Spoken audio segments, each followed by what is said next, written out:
Flashback. You can see the lines going all the way to the car from the speed bumps I ripped out down the street. Whole fucking speed bump under here, dude.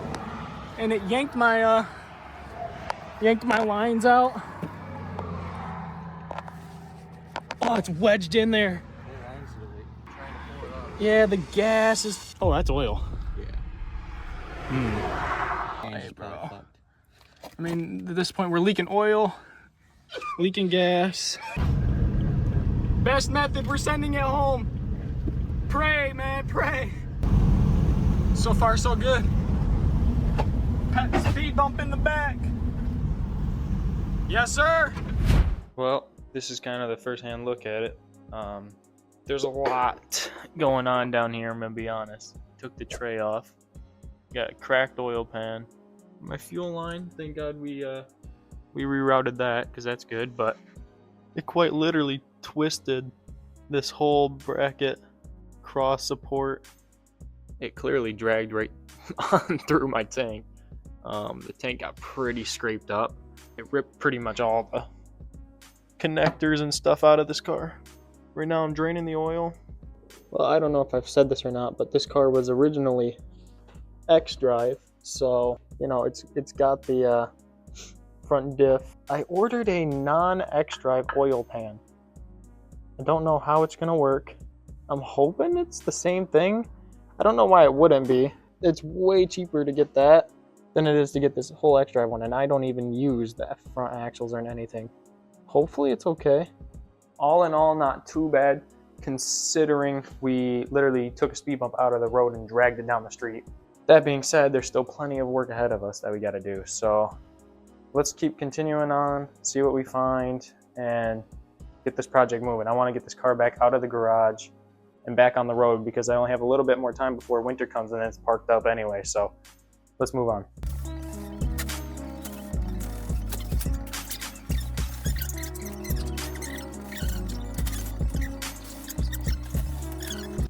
There's the crack.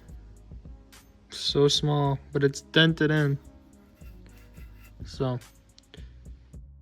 little check-in, little check-in. Eyeball alignment by me. Quit playing. Okay, so we got the battery disconnected in the rear. The hood popped because I'm gonna have to loosen the motor mounts to get the oil pan out. I just first have to figure out how I'm going to get that front diff out. I haven't done it on this car yet. I've done it on a E70 X5 and an E90 328, but not on an F30 yet. So I'm guessing it's relatively just same thing. Pretty much copy and paste on all these Beamers. So I think that's my next step, is working on getting that out so we can then pull the oil pan out. I think with this only being a 4-cylinder, it looks like there might be enough room. With this only being a 4-cylinder, I mean, it looks like there's plenty of room for this oil pan to come out without taking out the subframe, but I might need to just to get the diff out. We'll see how it goes. That will touch her soul.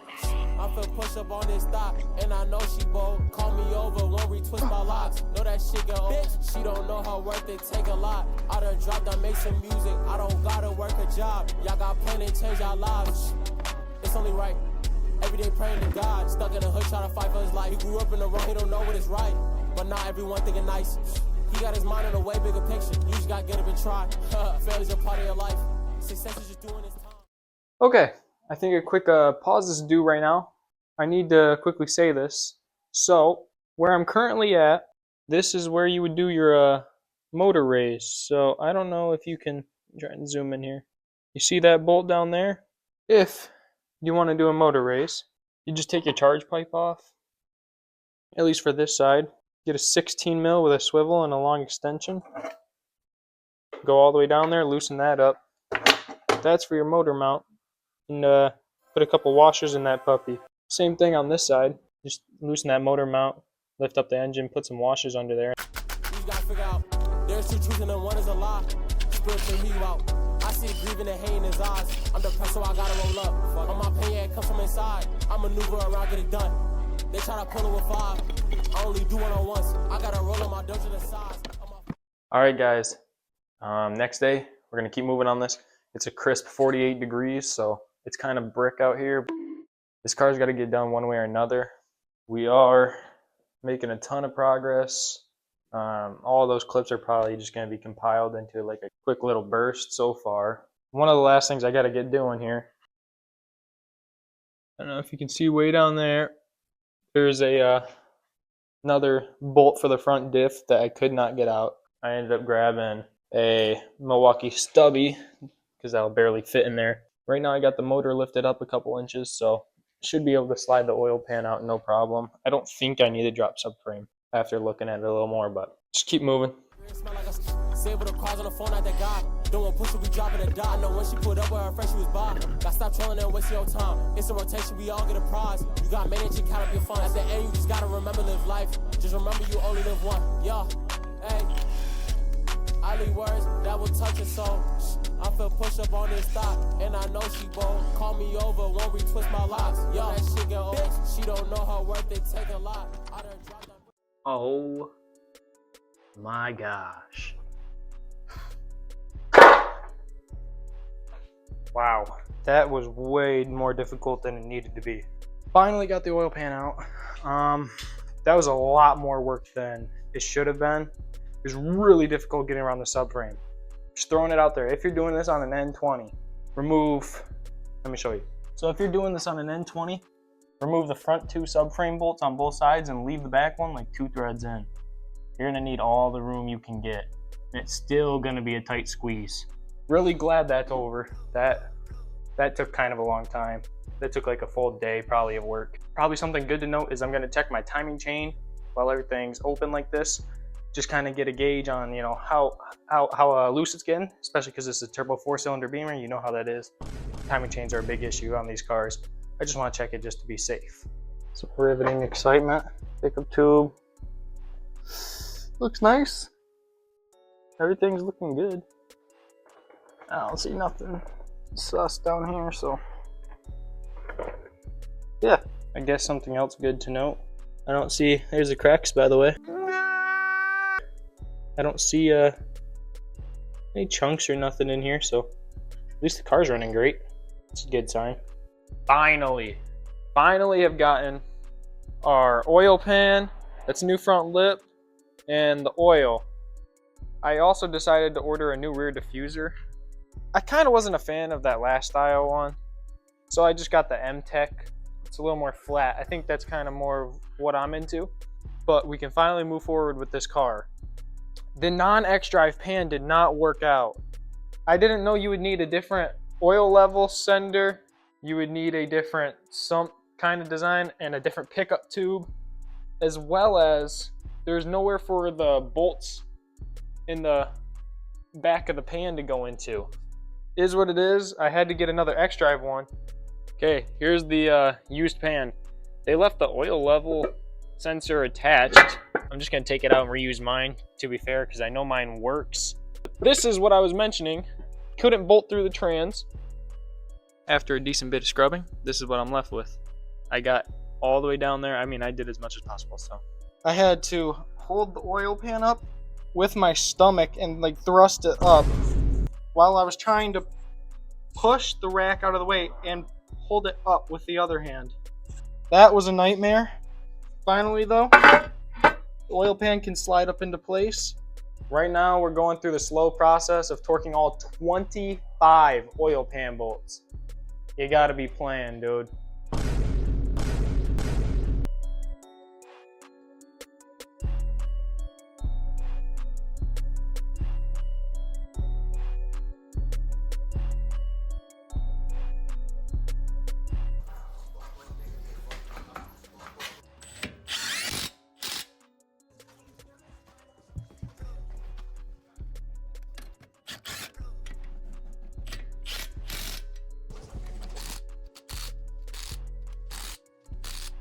Ladies and gentlemen, it is now time for the best part.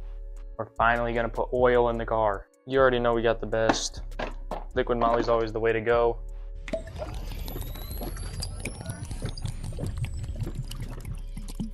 All right, I disconnected every coil. Reason being, I'm just gonna crank it over one time at least before I actually start the car, because I don't really want to just fire it right up after it hasn't been running for over a week with no oil pan on it, no oil in the car. So I'm going to try and get the oil circulating a little bit.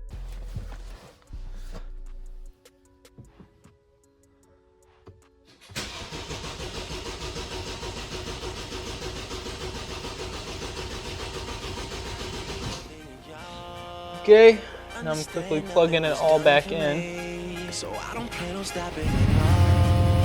I want this shit forever mine, ever mine, ever mine. I'm shutting shit down in the mall. I gave everything a once over just to be safe. Everything should be good. I don't see any leaks. Look how naked this front end looks without anything there. And then you pick up the front lip, sliding it on already fixes that whole front end. Yeah. I skipped over me screwing this in because I'm sure you all get the idea how to just throw screws into a front lip. Pretty self-explanatory, don't feel like I need to show any of that. However, it's time we move on back here. I have no idea how I'm gonna hang this up. I think this is the evap line, but it's got a hole in it. Doesn't smell like anything right now, but there was gas under the car at one point. So I know this goes all the way over here. I just don't know what it does. I would also like to strap up the brake line some more. I guess I have to find a temporary fix for this. The fix of all fixes right here. Basically what I'm trying to say, I'm a master mechanic. I'm a master mechanic. Now I just got to find a way to hold it up so it stops getting smashed. The next day. Okay, hopefully it's the last day working on this car and we should be able to set it on the ground. The last things to do are figure out how I'm going to hold up those lines, the brake lines and the evap line, I believe. The rear diffuser also just came in. Here's a look at the rear diffuser. Much more flush style instead of, like I said, those fins going in. So I'm gonna quickly chuck that rear diffuser on, and then I'm kind of thinking of some ways I want to hold those lines up still, so I'm save that for last. So if you've never installed one of these, super simple. It's literally just clips and like one screw there, one screw there. I mean, that's about as simple as it gets. It's kind of annoying because you gotta like curve the piece and push it in, but let me throw this on real quick and I'll show you what it looks like. Better. I gotta be more careful, that was sharp. Anyway, I came up with a plan. So here's the broken bracket. I found this nut, the little 10mm plastic nuts that BMWs use underneath the cars. So that threads right on. Let me show you what I'm gonna do. What do we think? I mean, come on, A for effort, right? They're fine. They're not going anywhere. Basically, think I'm just a genius. It's touching the body of the car. These ones have clear room above them, so I think it'll be fine for right now. Like I said, it's all kind of temporary. I think it really is just an evap line, so you guys have no clue how excited I am for this next part. Let's put this thing on the ground.